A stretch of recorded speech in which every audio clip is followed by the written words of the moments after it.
नमस्कार दोस्तों। आज हम शुरू कर रहे हैं MPS 004 की यूनिट संख्या 2, जिसका शीर्षक है तुलनात्मक दृष्टिकोण और विधियां, प्रणाली, संरचना, सार्वजनिक नीति।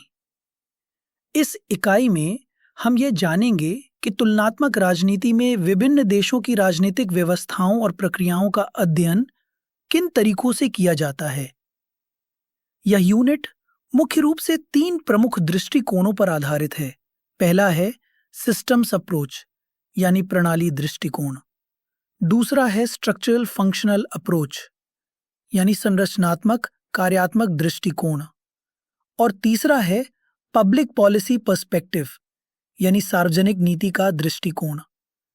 इन दृष्टिकोणों की मदद से हम समझते हैं कि राजनीतिक संस्थाएं जैसे संसद, न्यायालय और कार्यपालिका कैसे कार्य करती हैं, कैसे वे जनता की मांगों को स्वीकार करती हैं और उन मांगों पर निर्णय लेकर उन्हें लागू भी करती हैं।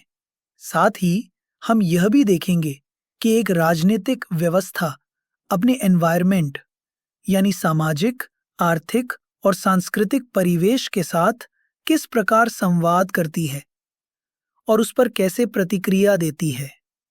इस इकाई के अंत तक आप यह समझ पाएंगे कि इन विभिन्न तुलनात्मक दृष्टिकोणों के जरिए हम एक देश की राजनीतिक प्रक्रिया की तुलना दूसरे देश से कैसे कर सकते हैं और इससे राजनीतिक अध्ययन को वैज्ञानिक रूप में कैसे प्रस्तुत किया जा सकता है। तो आइए अब हम आगे बढ़ते हैं और यूनिट 2 के पहले प्रमुख दृष्टिकोण पर नजर डालते हैं, जो है व्यवस्था दृष्टिकोण यानी सिस्टम्स अप्रोच। तो चलिए सबसे पहले ये समझते हैं कि राजनीति विज्ञान में तुलनात्मक दृष्टिकोण यानी कंपैरेटिव अप्रोचेस से हमारा क्या अभिप्राय है। शुरुआती दौर में राजनीतिक अध्ययन मुख्यतः वर्णनात्मक यानी डिस्क्रिप्टिव होता था।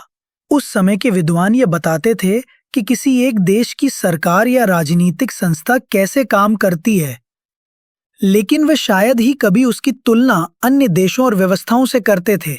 लेकिन समय के साथ साथ राजनीति विज्ञान में विकास हुआ। शोधकर्ता सिर्फ वर्णन तक सीमित नहीं रहना चाहते थे, वे ये समझना चाहते थे कि राजनीतिक प्रणालियां कैसे काम करती हैं, कैसे वे बदलती हैं और विभिन्न चुनौतियों का सामना कैसे करती हैं। यहीं पर तुलनात्मक दृष्टिकोणों की आवश्यकता और महत्व बढ़ गया। ये दृष्टिकोण हमें सिर्फ संस्थागत ढांचे जैसे संसद या न्यायालय ही नहीं, बल्कि उन संस्थाओं द्वारा निभाई जाने वाली भूमिकाओं और उनके द्वारा बनाई जाने वाली नीतियों का विश्लेषण करने में भी मदद करते हैं।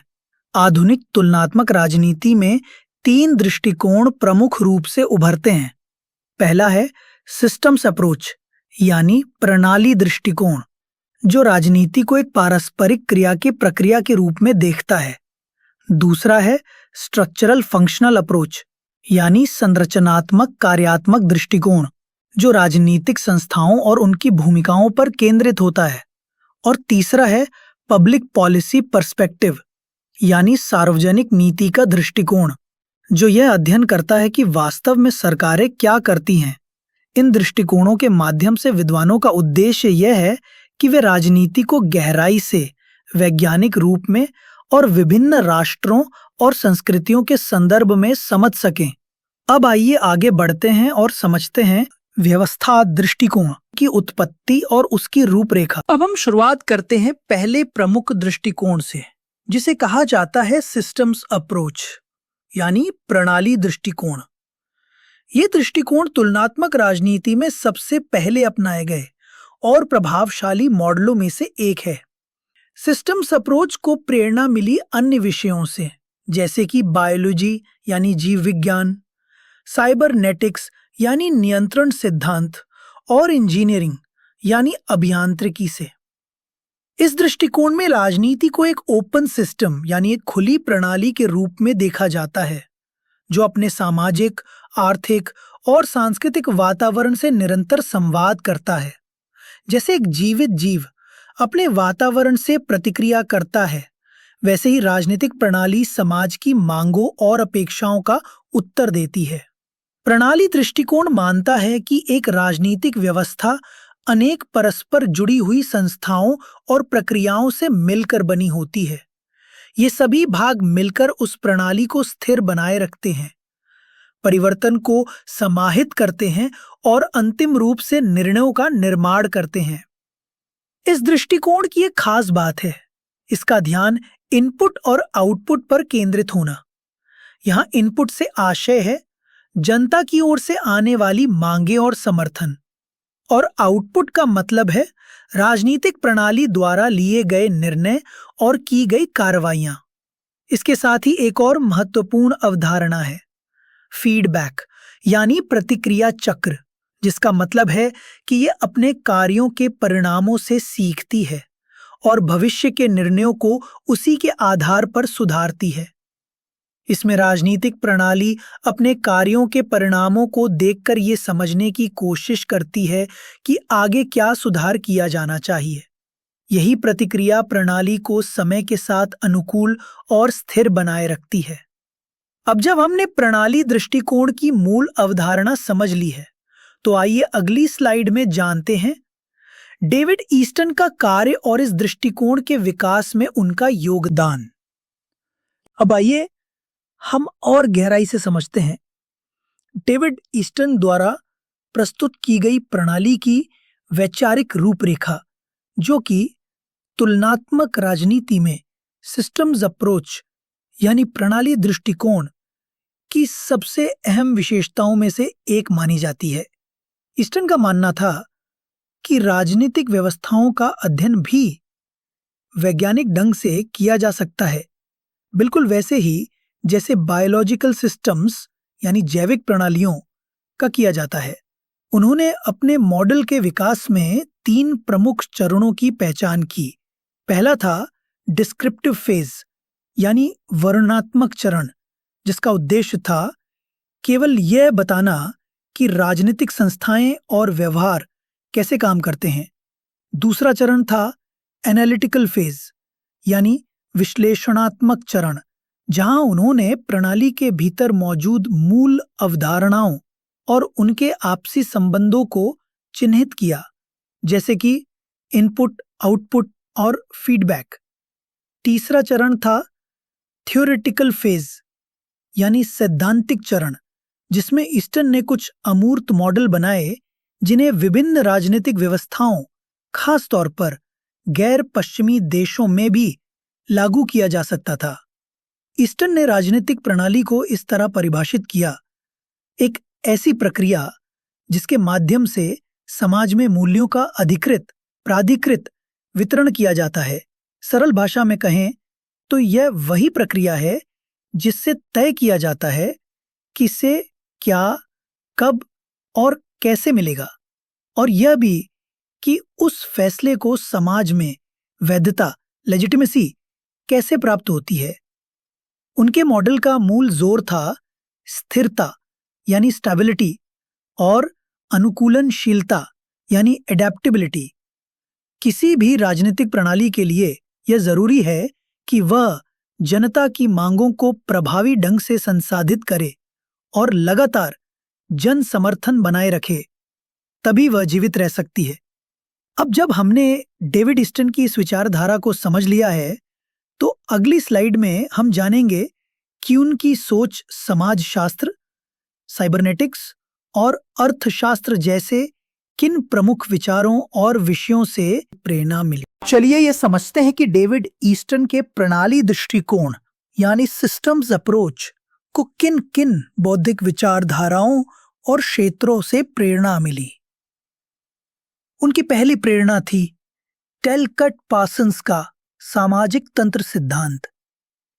पार्सन्स एक प्रमुख समाजशास्त्री थे जिन्होंने कहा कि समाज अनेक परस्पर जुड़ी हुई संस्थाओं से मिलकर बना होता है, जो मिलकर सामाजिक स्थिरता बनाए रखते हैं। ईस्टन ने इस ही सोच को राजनीति पर लागू किया। उन्होंने राजनीति को भी एक ऐसी प्रणाली माना जिसमें विभिन्न घटक मिलकर सामाजिक मूल्यों का प्राधिकृत वितरण करते हैं। दूसरी प्रेरणा स्रोत थे प्रभावशाली विचारक मैक्स वेबर। वेबर ने शासन व्यवस्था में वैधता अधिकार और नौकरशाही की भूमिका को महत्वपूर्ण माना। ईस्टन ने वेबर की इन अवधारणाओं से यह समझा कि कोई भी राजनीतिक प्रणाली लोगों की मांगों पर केवल प्रतिक्रिया ही नहीं देती, बल्कि निर्णयों को सामाजिक स्वीकार्यता भी दिलाती है। और तीसरी प्रेरणा थी अर्थशास्त्र, विशेष रूप से इनपुट आउटपुट मॉडल्स से।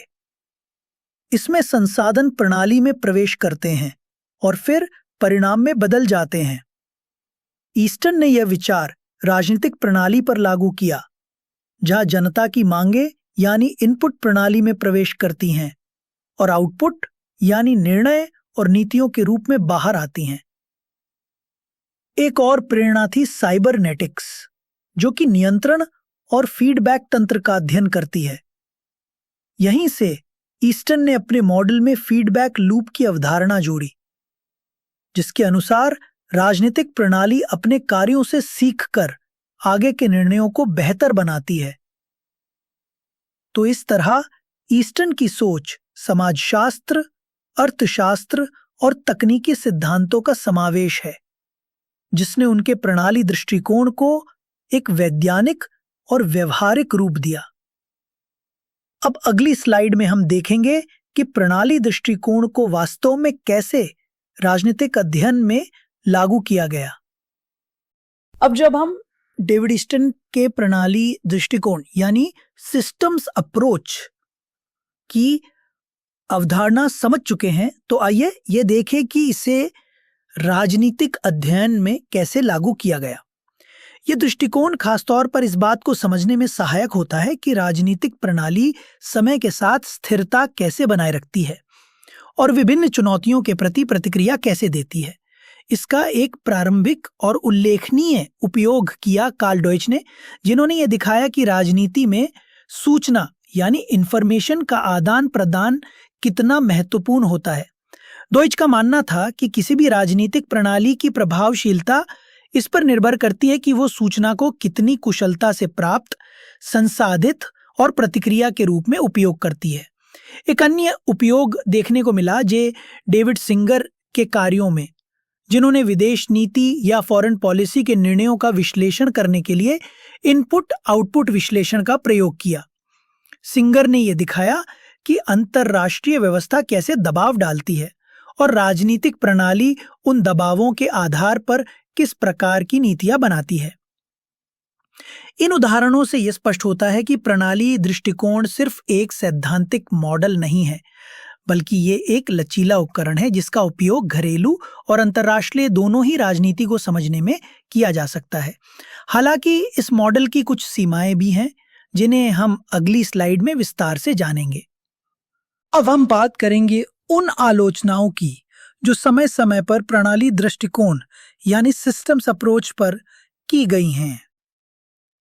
सबसे पहली और महत्वपूर्ण आलोचना ये है कि ये मॉडल अक्सर बहुत अधिक अमूर्त यानी एब्स्ट्रैक्ट होता है, क्योंकि ये इनपुट, आउटपुट और फीडबैक जैसे शब्दों का उपयोग करता है, जिनकी माप या व्यावहारिक परिभाषा देना कई बार कठिन होता है और इसी कारण से इसे वास्तविक राजनीतिक संदर्भों में व्यावहारिक रूप से लागू करना मुश्किल हो जाता है।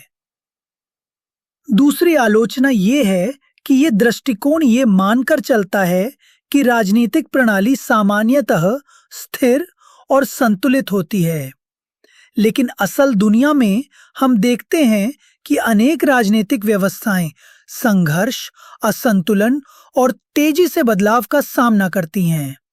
ये मॉडल वास्तविक शक्ति, संघर्षों, असमानता या दमन जैसी जटिलताओं को पर्याप्त महत्व नहीं देता, जो कि विशेष रूप से विकासशील देशों को समझने के लिए अत्यंत आवश्यक हैं। एक अन्य बड़ी आलोचना ये भी है कि इस दृष्टिकोण में एक पश्चिमी पूर्वाग्रह मौजूद है, यानी ये वेस्टर्न बायस है। इस मॉडल की संरचना और सिद्धांतों की नींव मुख्यतः पश्चिमी लोकतांत्रिक व्यवस्थाओं पर आधारित है, जिस कारण ये गैर पश्चिमी समाजों की विविधता को ठीक से प्रतिबिंबित नहीं करता। हालांकि इन सीमाओं के बावजूद प्रणाली दृष्टिकोण तुलनात्मक राजनीति का एक मूलभूत उपकरण बना रहा है, परंतु इसका प्रयोग करते समय हमें इसकी सीमाओं को हमेशा ध्यान में रखना चाहिए। अब हम अगले महत्वपूर्ण दृष्टिकोण की ओर बढ़ते हैं, जिसे कहा जाता है संरचनात्मक कार्यात्मक ढांचा, और जिसका विकास प्रमुख विद्वान गैब्रियल आलमंड ने किया। अब हम बढ़ते हैं तुलनात्मक राजनीति के दूसरे प्रमुख दृष्टिकोण की ओर, जिसे कहा जाता है संरचनात्मक कार्यात्मक दृष्टिकोण, यानी स्ट्रक्चरल फंक्शनल अप्रोच के दृष्टिकोण को विकसित किया था गैब्रियल आलमंड ने, जिन्होंने समाजशास्त्र के प्रसिद्ध विद्वान टैलकट पार्सन्स के विचारों को आधार बनाकर राजनीति के क्षेत्र में लागू किया। इस दृष्टिकोण की मूल अवधारणा यह है कि हर राजनीतिक प्रणाली में कुछ विशिष्ट संरचनाएं यानी स्ट्रक्चर्स होती हैं, जैसे विधानमंडल, कार्यपालिका, न्यायपालिका आदि, और ये सभी संरचनाएं विशेष कार्य यानी फंक्शंस निभाती हैं, जो उस प्रणाली को सुचारू रूप से चलाने में मदद करते हैं। आलमंड का मानना था कि किसी भी राजनीतिक व्यवस्था का अध्ययन हम इस आधार पर कर सकते हैं कि वहां की संस्थाएं क्या कार्य करती हैं, भले ही वो व्यवस्था पश्चिमी हो या गैर पश्चिमी। उन्होंने अपने मॉडल को 3 चरणों में विकसित किया। पहले चरण में उन्होंने एक सामान्य राजनीतिक प्रणाली का सिद्धांत विकसित किया। दूसरे चरण में उन्होंने इसी सिद्धांत को आधार बनाकर विभिन्न देशों की राजनीतिक व्यवस्थाओं की तुलनात्मक रूप से तुलना की, और तीसरे चरण में उन्होंने इस दृष्टिकोण का प्रयोग नव स्वतंत्र और विकासशील देशों के अध्ययन में किया। आलमंड का एक विशेष योगदान था पैटर्न वेरिएबल्स का विचार। यह विचार बताता है कि समाज के सांस्कृतिक मूल्य राजनीतिक व्यवहार को किस तरह प्रभावित करते हैं। इसके साथ ही उन्होंने राजनीतिक संस्कृति यानी वो साझा विश्वास, मूल्य और प्रतीक जो किसी समाज में राजनीतिक प्रणाली को वैधता और स्थायित्व प्रदान करते हैं, उसकी भूमिका को भी महत्वपूर्ण माना। अब अगली स्लाइड में हम देखेंगे कि किन किन बौद्धिक प्रभावों ने गैब्रियल आलमंड के इस दृष्टिकोण को आकार देने में योगदान दिया। अब आइए ये समझते हैं कि किन किन विचारधाराओं और सिद्धांतों ने गैब्रियल आलमंड के संरचनात्मक कार्यात्मक दृष्टिकोण यानी स्ट्रक्चरल फंक्शनल अप्रोच को आकार देने में महत्वपूर्ण भूमिका निभाई। पहला और सबसे प्रमुख प्रभाव था टैलकट पार्सन्स का। पार्सन्स का मानना था कि हर समाज कुछ मुख्य संरचनाओं यानी स्ट्रक्चर्स से मिलकर बना होता है, और वे संरचनाएं समाज की आवश्यक कार्यात्मक जरूरतों को पूरा करती हैं। आलमंड ने इसी विचार को राजनीति में लागू किया और कहा कि किसी भी राजनीतिक प्रणाली में संस्थाओं के बजाय उनके द्वारा निभाए जा रहे कार्य अधिक महत्वपूर्ण हैं। दूसरा प्रभाव था बहुलतावाद यानी प्लूरलिज्म। इस विचारधारा के अनुसार समाज अनेक रुचि समूहों यानी इंटरेस्ट ग्रुप से मिलकर बना होता है, जो एक दूसरे के साथ प्रतिस्पर्धा करते हैं और राजनीतिक निर्णय प्रक्रिया में भाग लेते हैं। आलमंड ने इस सिद्धांत की मदद से ये समझाया कि राजनीतिक दल, दबाव समूह, मीडिया आदि राजनीतिक प्रणाली को किस तरह प्रभावित करते हैं और उसका हिस्सा बनते हैं। तीसरा प्रभाव था उदारवाद यानी लिबरलिज्म। आलमंड का विश्वास था कि किसी भी लोकतांत्रिक व्यवस्था के लिए व्यक्ति की स्वतंत्रता, लोक भागीदारी और सीमित सरकार आवश्यक होती है।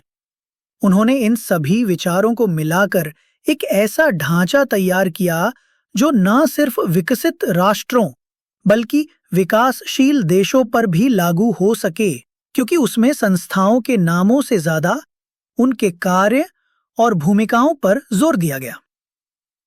अब हम अगली स्लाइड में देखेंगे कि गैब्रियल आलमंड ने अपने सिद्धांतों को प्रायोगिक मॉडल यानी फंक्शनल मॉडल में कैसे परिवर्तित किया। अब हम विस्तार से समझते हैं गैब्रियल ऑलमंड का कार्यात्मक मॉडल यानी फंक्शनल मॉडल, जो उनके संरचनात्मक कार्यात्मक दृष्टिकोण की केंद्रीय विशेषता है। ऑलमंड का मानना था कि चाहे राजनीतिक प्रणालियां जितनी भी अलग क्यों ना हों, उन सभी में कुछ बुनियादी फंक्शंस ऐसे होते हैं जो उनके अस्तित्व और संचालन के लिए आवश्यक होते हैं। उन्होंने इन कार्यों को दो मुख्य श्रेणियों में बांटा। पहली है इनपुट फंक्शंस, यानी वे प्रक्रियाएं जिनके जरिए समाज अपनी मांगें या अपेक्षाएं राजनीतिक प्रणाली तक पहुंचाता है। इनमें शामिल हैं राजनीतिक समाजीकरण यानी पॉलिटिकल सोशलाइजेशन, रुचि अभिव्यक्ति यानी इंटरेस्ट आर्टिकुलेशन, और रुचियों का समाहार यानी इंटरेस्ट एग्रीगेशन। दूसरी है आउटपुट फंक्शंस, यानी वे कार्य जो राजनीतिक प्रणाली इनपुट के जवाब में करती है। इनमें आते हैं नीति निर्माण यानी रूल मेकिंग, नीति क्रियान्वयन यानी रूल एप्लीकेशन, और विवाद निपटान यानी रूल एडजुडिकेशन। ऑलमन के अनुसार राजनीतिक प्रणाली समाज से जो इनपुट लेती है उसे अपने संस्थागत ढांचे में रूपांतरित करके आउटपुट यानी निर्णय और कार्यवाही के रूप में प्रस्तुत करती है। इसी प्रक्रिया को उन्होंने कहा कन्वर्जन प्रोसेस, यानी वो प्रक्रिया जिसमें सामाजिक मांगे राजनीतिक उत्तरों में परिवर्तित होती हैं।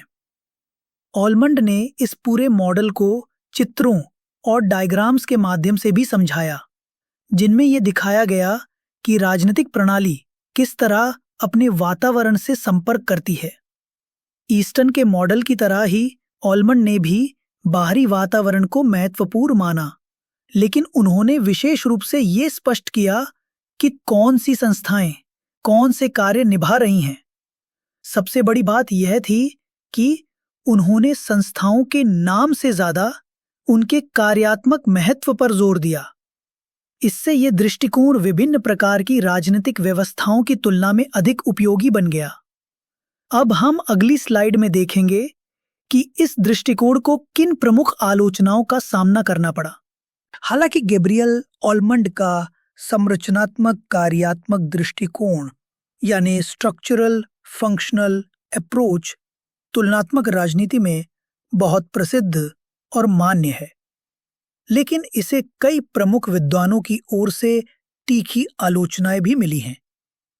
इस मॉडल की सबसे बड़ी आलोचना यह है कि इसमें अवधारणात्मक भ्रम यानी कंसेप्चुअल कंफ्यूजन की स्थिति बन जाती है।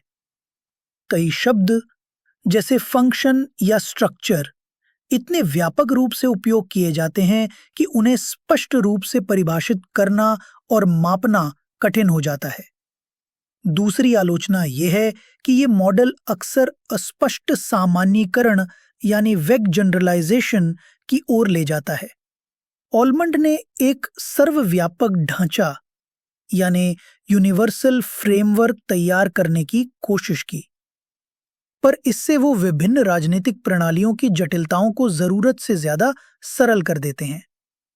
कुछ विद्वानों ने यह भी आरोप लगाया है कि इस दृष्टिकोण में एक प्रकार का रूढ़िवादी पक्षपात यानी कंजर्वेटिव बायस मौजूद है। ये प्रणाली की स्थिरता यानी स्टेबिलिटी पर तो बहुत जोर देता है, लेकिन संघर्ष, परिवर्तन और शक्ति संघर्ष जैसे पहलुओं को उचित स्थान नहीं देता, जबकि यही तत्व असली दुनिया की राजनीति के केंद्र में होते हैं। एक और गंभीर मुद्दा यह है कि ये दृष्टिकोण ये मानकर चलता है कि हर राजनीतिक प्रणाली समान कार्य करती है, बस उन्हें निभाने वाली संरचनाएं भिन्न होती हैं। लेकिन आलोचकों का कहना है कि हर समाज के मूल्य और लक्ष्य एक जैसे नहीं होते और उन्हें एक ही ढांचे में बांधने की कोशिश करना भ्रामक हो सकता है।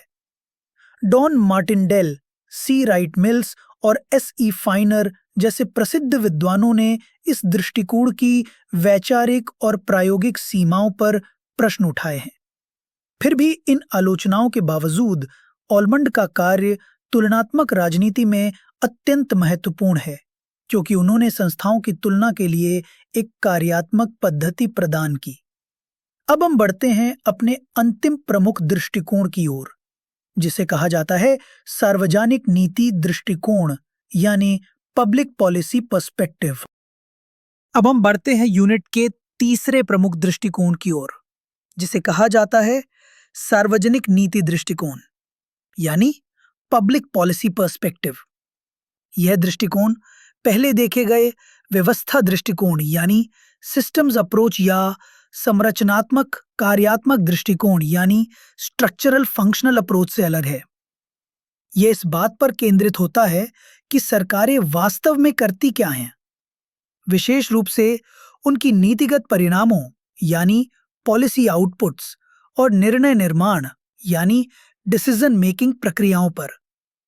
यह दृष्टिकोण राजनीतिक संस्थाओं के अध्ययन से आगे जाकर कुछ गहरे और व्यवहारिक सवाल उठाता है, जैसे कि राज्य किस प्रकार के निर्णय लेता है, उन निर्णयों से किसे लाभ होता है और सार्वजनिक संसाधनों का वितरण कैसे किया जाता है। पब्लिक पॉलिसी पर्सपेक्टिव इस बात की पड़ताल करता है कि नीतियां कैसे बनाई जाती हैं, लागू होती हैं और समाज पर उनका क्या प्रभाव होता है। यह दृष्टिकोण राजनीतिक विज्ञान और सार्वजनिक प्रशासन यानी पब्लिक एडमिनिस्ट्रेशन के बीच की खाई को पाटने का कार्य करता है।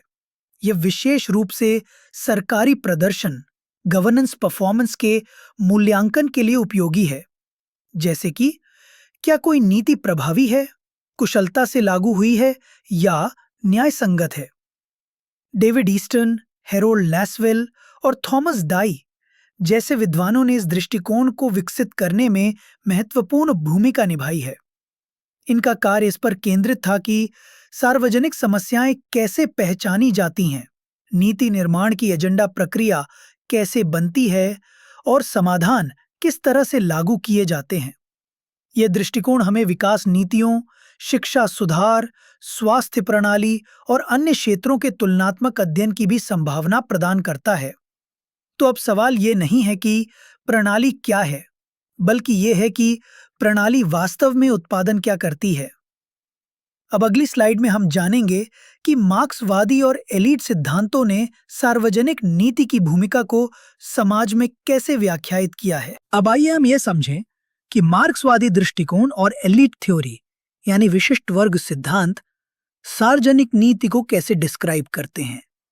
इन दोनों दृष्टिकोणों में एक बात समान है, ये कि सरकारें न तो पूरी तरह निष्पक्ष होती हैं और न ही हमेशा जनहित में काम करती हैं। सबसे पहले बात करते हैं सी राइट मिल्स की, जिन्होंने पावर एलीट यानी सत्ताधारी विशिष्ट वर्ग की संकल्पना दी। मिल्स के अनुसार समाज में निर्णय लेने की प्रक्रिया पर एक छोटा समूह, जिसमें कारोबारी, सेना और राजनीतिक नेता शामिल होते हैं, उन्हीं का वर्चस्व होता है। इस दृष्टिकोण से देखा जाए तो सार्वजनिक नीति का उद्देश्य लोगों की समस्याओं को हल करना नहीं, बल्कि सत्ताधारी वर्गों के हितों की रक्षा करना होता है। इसी तरह राल्फ मिलीबैंड, जो एक मार्क्सवादी विचारक थे, उनका तर्क था कि राज्य एक निष्पक्ष संस्था नहीं होता। उनके अनुसार राज्य पूंजीपति वर्ग यानी कैपिटलिस्ट क्लास के हितों की सेवा करता है और वह कानून, आर्थिक नीति और सामाजिक विचारधाराओं पर नियंत्रण रखता है।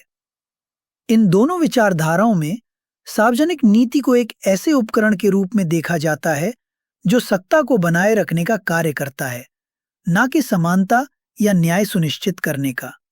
ये दृष्टिकोण हमें इस बात पर गंभीरता से सोचने के लिए प्रेरित करते हैं कि नीति निर्माण प्रक्रिया पर किसका नियंत्रण है, किसके हितों को प्राथमिकता दी जाती है और किन वर्गों की उपेक्षा हो जाती है। अब जब हमने इन आलोचनात्मक दृष्टिकोणों को समझ लिया है, तो अगली स्लाइड में हम जानेंगे नीति निर्माण की मुख्य प्रक्रियाएं, जैसे कि एजेंडा निर्धारण से लेकर मूल्यांकन तक के व्यवहारिक चरण। अब हम जानते हैं कि कोई भी सार्वजनिक नीति यानी पब्लिक पॉलिसी किन प्रमुख चरणों से होकर गुजरती है। यह प्रक्रिया 6 मुख्य भागों में विभाजित होती है, जो एक मुद्दे की पहचान से लेकर उसके प्रभाव के मूल्यांकन तक की यात्रा को दर्शाते हैं। पहला चरण है प्रसंग यानी कॉन्टेक्स्ट महासे उस सामाजिक, राजनीतिक और आर्थिक वातावरण को दर्शाता है जिसमें नीति बनाई जा रही होती है।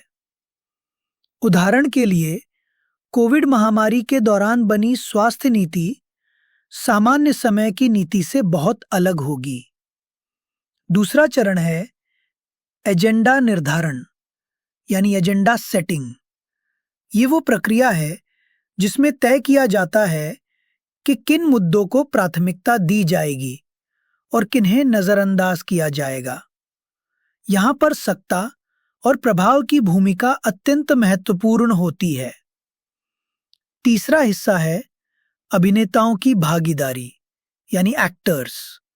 यहां शामिल होते हैं राजनेता, नौकरशाह, विशेषज्ञ, हित समूह, इंटरेस्ट ग्रुप्स और आम नागरिक भी, जो नीति निर्माण को किसी न किसी रूप में प्रभावित करते हैं। चौथा चरण है विषय वस्तु का निर्धारण यानी कंटेंट। ये वो चरण होता है जहां नीति के वास्तविक विवरण तय किए जाते हैं, जैसे उद्देश्य ऑब्जेक्टिव्स, रणनीतियां स्ट्रैटेजीज और संसाधन रिसोर्सेज। यही तय करता है कि नीति वास्तव में दिखेगी कैसी। अब आता है पांचवा चरण क्रियान्वयन यानी डिलीवरी। यहां नीति को जमीन पर उतारने की व्यवहारिक प्रक्रिया शुरू होती है, जैसे कार्यक्रम चलाना, फंड वितरित करना और कर्मचारी प्रबंधन। और अंत में आता है छठा चरण मूल्यांकन और प्रतिक्रिया यानी इवैल्यूएशन एंड फीडबैक। इसमें देखा जाता है कि नीति के क्या परिणाम निकले, क्या नीति अपने लक्ष्यों को पूरा कर पाई, कहां पर समस्याएं आईं और भविष्य में इसे कैसे बेहतर किया जा सकता है। यह प्रतिक्रिया यानी फीडबैक लूप फिर से पूरी प्रणाली में लौटती है और आने वाली नीतियों को अधिक प्रभावी और सूचित बनाती है। और इसी के साथ हम पहुंचते हैं अंतिम स्लाइड पर, जहां हम इस पूरी यूनिट का सारांश देखेंगे। अब आइए हम इस यूनिट में सीखी गई प्रमुख बातों को सारांश रूप में दोहराते हैं। सबसे पहले हमने समझा व्यवस्था दृष्टिकोण यानी सिस्टम्स अप्रोच के बारे में, जिसे विकसित किया था डेविड ईस्टन ने। इस दृष्टिकोण में राजनीति को एक खुली प्रणाली यानी ओपन सिस्टम के रूप में देखा गया, जो इनपुट्स जैसे मांगे और समर्थन को ग्रहण करता है और आउटपुट्स जैसे कानून और नीतियां के रूप में उत्तर देता है। यह दृष्टिकोण फीडबैक, अनुकूलन यानी अडेप्टेशन और सिस्टम की स्टेबिलिटी पर जोर देता है। हालांकि इसकी आलोचना की गई कि यह बहुत अमूर्त यानी एब्स्ट्रैक्ट है और मुख्यतः वेस्टर्न कंटेक्स्ट यानी पश्चिमी संदर्भों पर आधारित है। इसके बाद हमने देखा संरचनात्मक कार्यात्मक दृष्टिकोण यानी स्ट्रक्चरल फंक्शनल अप्रोच, जिसे प्रस्तुत किया गैब्रियल ऑलमेंड ने। इस मॉडल में हमने समझा कि राजनीतिक प्रणाली के भीतर कौन कौन सी संरचनाएं हैं और वे कौन से कार्य निभाती हैं, जैसे नियम निर्माण, हित अभिव्यक्ति और राजनीतिक समाजीकरण। ऑलमेंड का यह दृष्टिकोण विभिन्न देशों की राजनीतिक प्रणालियों की तुलना को संभव बनाता है, लेकिन इसकी भी आलोचना की गई कि यह अत्यधिक सामान्यीकरण करता है और पावर स्ट्रगल यानी शक्ति संघर्ष और कन्फ्लिक्ट यानी विरोधाभास पर पर्याप्त ध्यान नहीं देता। अंत में हमने समझा सार्वजनिक नीति दृष्टिकोण यानी पब्लिक पॉलिसी पर्सपेक्टिव। यह दृष्टिकोण इस पर ध्यान देता है कि सरकारें वास्तव में करती क्या हैं, नीतियां कैसे बनाई जाती हैं, लागू होती हैं और उनका मूल्यांकन कैसे होता है। हमने साथ ही देखा मार्क्सवादी और एलीट सिद्धांतों की व्याख्या, जिनके अनुसार सार्वजनिक नीतियां अक्सर सत्ताधारी वर्गों के हितों को दर्शाती हैं, न कि आम जनता के। और अंत में हमने जाना नीति निर्माण की 6 प्रमुख प्रक्रियाएं: प्रसंग यानी कॉन्टेक्स्ट, एजेंडा निर्धारण, नीति निर्माता, विषय वस्तु, क्रियान्वयन और मूल्यांकन एवं फीडबैक। इन तीनों दृष्टिकोणों को एक साथ देखें तो ये हमें राजनीतिक प्रणालियों को समझने के लिए शक्तिशाली उपकरण प्रदान करते हैं। हर दृष्टिकोण के अपने मजबूत पक्ष, सीमाएं और उपयोग के क्षेत्र हैं। इन रूपरेखाओं को समझने से हम राजनीति को ज्यादा वैज्ञानिक ढंग से समझ सकते हैं और जान सकते हैं कि असली दुनिया में सिस्टम्स वास्तव में कैसे काम करते हैं। इस सेशन में हमारे साथ जुड़ने के लिए आपका धन्यवाद। आज हमने समझा तुलनात्मक राजनीति के कुछ प्रमुख दृष्टिकोण, जैसे कि systems approach, structural functional approach और पब्लिक पॉलिसी पर्सपेक्टिव। इन दृष्टिकोणों की मदद से हम ये जान पाए कि राजनीतिक प्रणालियों का विश्लेषण कैसे किया जाता है, वो भी सिर्फ एक देश में नहीं, बल्कि अंतर्राष्ट्रीय स्तर पर विभिन्न देशों के संदर्भ में। हमारे अगले सेशन में हम पढ़ेंगे यूनिट 3, जिसका शीर्षक है राजनीतिक अर्थव्यवस्था यानी पॉलिटिकल इकोनॉमी, आश्रय सिद्धांत यानी डिपेंडेंसी थ्योरी और विश्व प्रणाली दृष्टिकोण यानी वर्ल्ड सिस्टम्स पर्सपेक्टिव। इस यूनिट में हम जानेंगे कि विचारक जैसे कार्ल मार्क्स, व्लादिमीर लेनिन और वैलरस्टीन वैश्विक असमानता यानी अंडर डेवलपमेंट और उत्तर और दक्षिण देशों के बीच शक्ति संबंध को कैसे समझाते हैं। तो फिर अगले सेशन में मिलते हैं, जहां हम वैश्विक राजनीति के और भी रोचक आयामों को समझेंगे।